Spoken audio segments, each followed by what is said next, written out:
bataille commence. Hey folks, Iolair here. Welcome to my review and guide of the premium Tier 7 French battleship, the Strasbourg. This is the final reward for completing the In Pursuit of Strasbourg temporary campaign taking place during update 0912, and she can also be purchased in the premium shop. I also want to thank Wargaming for providing this ship to me at no cost for this review. Now, before I get to the review, just a quick reminder that I am running a giveaway of doubloons for the end of December. Register against this 3-minute video in the upper right-hand corner of your screen, which has all the details of the giveaway, and I'll leave a link to the video in the description below. So coming to the review, I'll start with a too long didn't read condensed summary followed by some gameplay. I'll then go to port and talk about the campaign, the Strasbourg specifications. I'll talk about my build and some options that you may want to consider in a build, and I'll have some final thoughts about the ship. Finally, you'll find the post-match results at the end of the video, and as usual, I've left an index for the video in the description below so you can jump around or rewatch sections as you'd like. I'm also going to attempt to use the French pronunciation of the ship's name based on consulting a good colleague who is a native French speaker. But if you hear me slip up now and again by either using the German or English pronunciations, I offer my advanced apologies to any French-speaking viewers. All right, so the too long didn't read condensed summary is that the Strasbourg is a Tier 7 Dunkirk with 5 notable differences. The Strasbourg has a slightly faster main battery reload at 25 seconds compared to 26 seconds for the Dunkirk. The Strasbourg has a better main battery sigma at 1.8 compared with 1.7 for the Dunkirk. The Strasbourg has a 19.1 kilometer main battery firing range, which is 900 meters more than the Dunkirk. And the Strasbourg also receives the main battery reload booster consumable, which is nice. But she also faces Tier 7 matchmaking, which means she is regularly involved, at least this was my experience, in matches against Tier 8 and Tier 9 opponents. Now, I really like the Dunkirk. So the Strasbourg was an easy ship for me to pick up, and I think that players comfortable with the Dunkirk should also find the Strasbourg easy to play. I really like the Strasbourg's gun systems, her shell ballistics, her excellent AP shell penetration characteristics, which are typical of French battleships, as well as her speed and maneuverability. The biggest issue for me, as you can probably tell, is going to be managing the ship when she is up-tiered, which for me was the majority of the time. She is covered in 26 millimeter plating, which means she will simply be overmatched by all AP of calibers 380 millimeters or larger. That same plating will be penetrated by mid-tier HE spamming light cruisers with IFHE. That same plating will be penetrated by upper tier HE light cruisers, whether they have IFHE or not. So when I was up tiered, I generally worked to play, or I tried to play her as a long range artillery super cruiser, using terrain, positioning, constant maneuvering, and so on to basically manage my engagements and limit who could fire on me and when.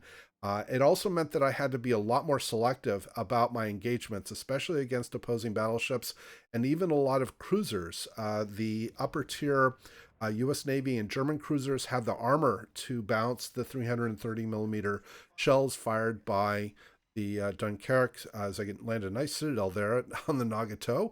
And so again, for this ship at upper tiers, when she is up tiered, it's very important to manage her engagement practices. Now, when top tier, like we're seeing in this particular match, I could play more as a traditional battleship, and I think that players of the Dunkirk of the Strasbourg will find that to be similar situation.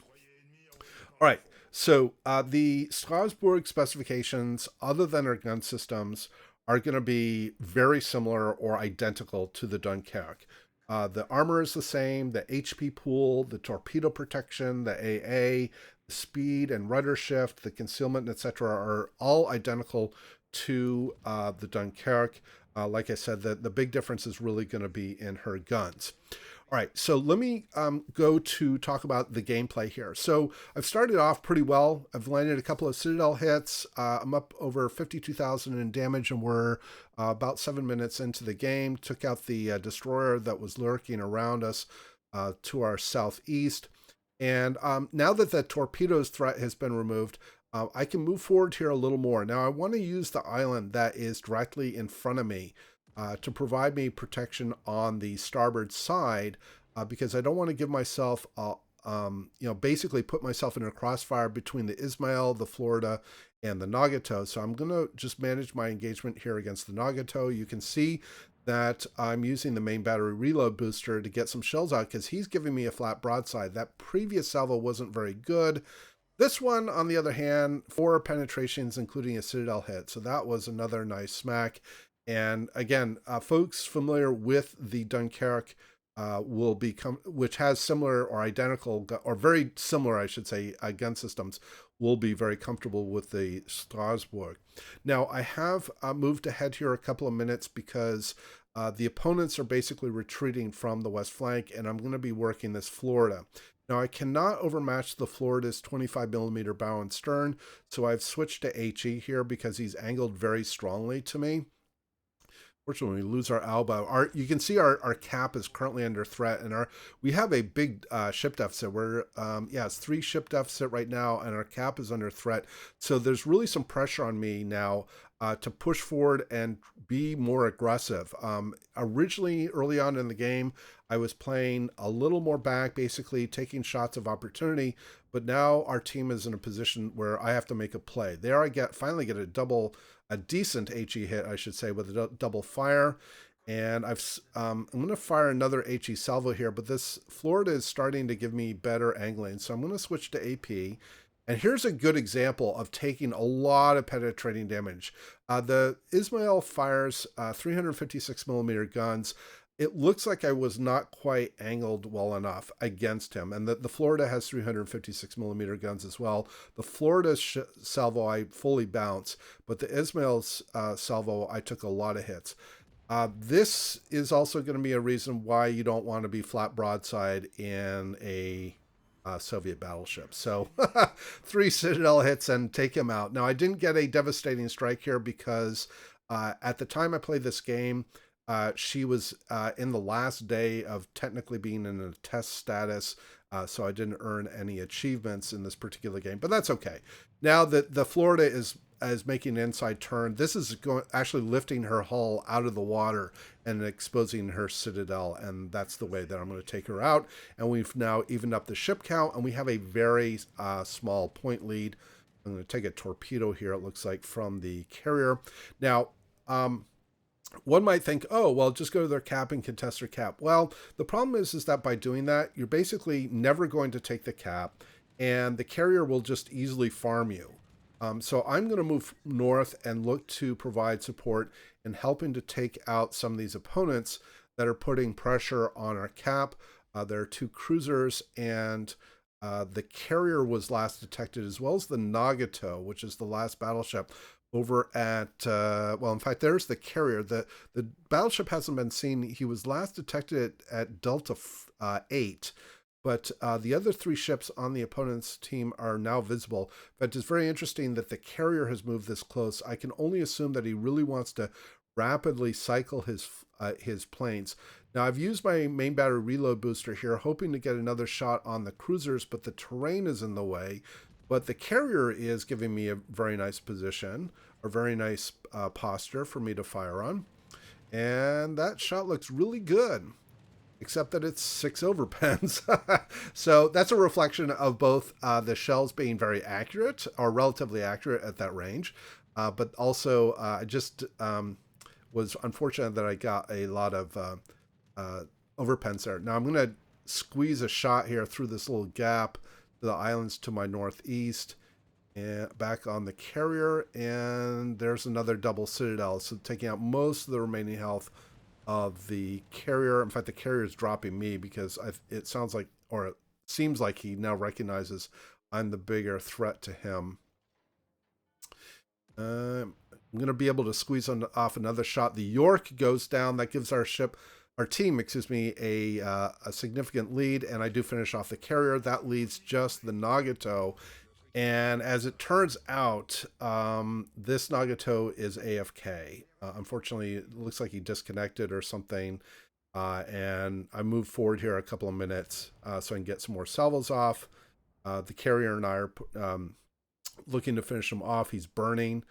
That was not as good of a hit as I would have liked, but hopefully with this next salvo I can finish him off because he's now burning in 2 places. There's the salvo. Take a look at this. That dispersion, 1 overpen. I don't know. Well, in any case, the carrier finishes him off, and I'm going to go to port, and we'll talk about the ship and her specifications. Here we are in the Port of Marseille with the Strasbourg. I'll start with the campaign to earn her for free. Again, players who wish to do so can also buy her in the premium shop. The campaign is called In Pursuit of Strasbourg. It is only open during update 0912. There's no extension into the following updates. The campaign involves 4 missions. Each mission has 8 tasks. The first mission was unlocked when the update released, and then the following missions are being unlocked in the subsequent weeks after the release of the update. In each mission, we have a certain number of stars that we have to collect by completing tasks. Tasks can be repeated to collect stars again, but the reward for a particular task will only be issued the first time the task is completed.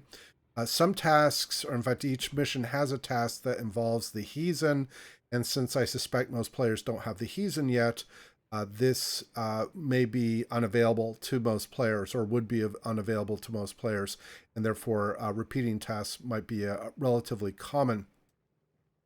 Each mission can be completed by completing the final task after collecting enough stars. That will return you a reward. Missions 1 through 3 will bring you a sort of Santa-themed commander. There's no special talents or skills here. It's just ornamental. And then obviously completing the final task of the last mission will bring you the Strasbourg with a special winter holiday camouflage in addition to her regular permanent camouflage. All right, getting to the ship specifications, starting with the armor. I did talk about this at some length during the gameplay. She is just covered in 26 millimeter plating. Bow, stern, sides, deck are all 26 millimeters. This means AP calibers above or larger than 356 millimeters will be able to overmatch and penetrate regardless of angle presented. Calibers 356 millimeters and smaller, you can bounce provided you're adequately angled, although there was a circumstance during the gameplay where I took a pretty big hit from an Ismail that does fire 356 millimeter guns, but apparently I was not adequately angled and I took some considerable damage. The HE spam will definitely get this ship. The 26 millimeters will be penetrated by most cruisers. The exception will be mid-tier light cruisers without IFHE will not be able to get through the 26 millimeters, but pretty much everything else will be able to. So German cruisers, because they get the 1/4 penetration on their HE. Mid-tier light cruisers with IFHE will get through, as will obviously heavy cruisers. And then upper tier light cruisers, whether they have IFHE or not, are also going to be able to get through the 26 millimeter plating. So she is definitely quite easy to farm. And again, a key reason that managing position and using cruiser-like practices, especially when up-tiered, is going to be quite important when playing the ship. Now, as far as Citadel protection, it's not particularly remarkable. Oops, sorry, I watched one too many. Yeah. So she does have kind of a spaced armor effect. The 26 millimeter plating covers her main armor belt of 283 millimeters. And then she has these sloped decks before her Citadel. And I would not characterize this as a turtleback. This is more spaced armor so that shells that come through the main belt actually have to go through another surface before they're able to enter the Citadel. So some smaller caliber battleship AP might have more difficulty getting to the Citadel if she's broadside. but larger caliber AP, 380 millimeters and larger for sure, will probably be able to citadel her pretty reliably if she is broadside. All right, getting to survivability, it is the same hit point pool as on the Dunkirk at 52,600. And again, keep in mind, this is one tier higher at tier 7 than the Dunkirk at tier 6. The torpedo protection is mediocre at 25%. As far as guns, this is really her shining element. She fires the same 8 330 millimeter guns as on the Dunkirk, but she has a slightly faster reload at 25 seconds. She has a better dispersion with a 1.8 sigma, so her shells will be better grouped. She has better range at 19.1 kilometers. But otherwise, for folks familiar with the Dunkirk and that ship's gun systems, they will pick up the gun systems for the Strasbourg very easily. As for AA, it's terrible for tier 7. Again, I tend to ignore this summary number. I look at the range, which is actually quite good at 6 kilometers, but the continuous damage is terrible at 89. So the short range AA is mediocre, the medium range is terrible, and the long range is also pretty poor. So she will shoot down tier 6 planes okay, but tier 8 aircraft carriers are going to be able to drop her with impunity. As far as maneuverability, it's quite good. Her base speed is a little more than 29 knots. I have 31 here because I have a speed signal on. The turning circle is relatively small at 730 meters, and the rudder shift time is good at 14 seconds. This can be brought down to 11.2 seconds with the steering gears upgrade in slot 4, which I don't happen to have, but I'll get to my upgrades here soon enough. But that's another option. So she can definitely torpedo beat if she needs to. As far as concealment, this is the same concealment as on the Dunkirk at 14.8. That's the best it's going to be. But with a almost 1 kilometer further firing range, the Strasbourg has better positioning and disengagement flexibility than the Dunkirk, again, because of that longer range. So again, just something to keep in mind. All right, getting to my upgrades. So main armaments modification 1 in slot 1. Slots 2 and 4, I took the damage control for the upgrades.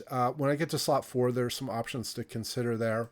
Slot 3, I took the aiming systems to keep the shells as tightly grouped as possible. Now, some players may be very tempted or quite tempted to take the main battery modification 2 upgrade in slot 3 to improve the turret traverse, and that might make sense if a player is training a new commander that doesn't have expert marksman. But the base turret traverse is 36 seconds, which is pretty good. And if you have a commander that does have expert marksman, I think it would be wasteful to take the main battery modification 2 upgrade. Instead, I would improve the accuracy with the aiming systems. This ship is not designed, in my opinion, to be a secondary build, so I would not take the secondary battery modification 1 upgrade, nor for sure would I take the AA upgrade, because the AA is just really pretty bad. As far as slot 4, any of these options are viable. Damage control would be traditional for sort of a tank concealment build, but steering gears to get that faster rudder shift is certainly sensible, again, for those torpedo beats. And the propulsion mod is also a viable option, getting that faster off-the-line acceleration, again, for the better maneuverability, like if you're up-tiered and you want to have that flexibility, playing more like a cruiser. As far as consumables, damage control party and repair party are standard, obviously, on all battleships. For slot 3, you can take either a fighter or spotting aircraft. I like the spotting aircraft for better visibility on targets on the other side of terrain, and sometimes for the range. But the magic bullet here, her gimmick, is the main battery reload booster. And the action time is 20 seconds with a base cooldown of 3 minutes. It's shorter here for me because of an upgrade and a skill that I have, which I'll get to here in a moment. But with a 20-second action time, this means you should be able to get off 3 rounds, or 3 salvos, I should say, at the time that you use the reload booster, provided you time it correctly with the firing of your guns. All right, getting to my commander skills. So this is a build that I am using more commonly now on a lot of my battleships. It is mostly a tank concealment build, but it gives up basics of survivability, which is historically very common in tank concealment builds.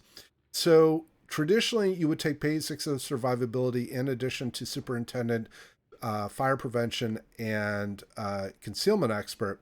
But by giving up these 3 points, I take Jack of all trades, which reduces the cooldown on consumables, including damage control, which means it partially offsets the impact potentially of longer fires. But to me, more importantly, is the expert loader skill. And that's very useful, in my opinion, especially on these sort of lower caliber battleships like the Strasbourg or the Scharnhorst, etc., to be able to rapidly switch to another ammunition type. If you are working against more highly armored angled opponents, or if you know that you're about to fire on a destroyer, being able to change ammunition type efficiently is very appealing. So this is a build that I have been going to more and more with a lot of my nation's battleship lines, and I have found it to be very effective. And I have, at this point, I don't feel like I've been giving up too much by dropping basics of survivability. So that's my commander skills. Getting to the signals, I would just take the standard 6 combat signals suitable for a battleship. Again, I do have the luxury that I have a lot of signals. I do use them during random battles, but some players conserve these and only use them during competitive play like ranked or clan battles or whatever, and that's fine.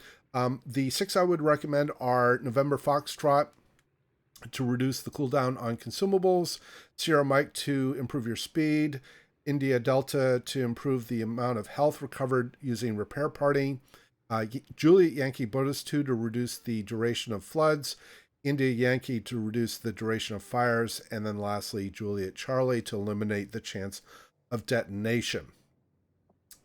All right, so let me offer some final thoughts about this ship. I very much like the Strasbourg. Again, I also really like the Dunkirk. The Strasbourg has the challenge, as I said, that with the more unfavorable up-tiering that she can have, managing her health and her engagement practices is crucial. Now, when she's top tier, she can play more like a traditional battleship, like I mentioned during the gameplay.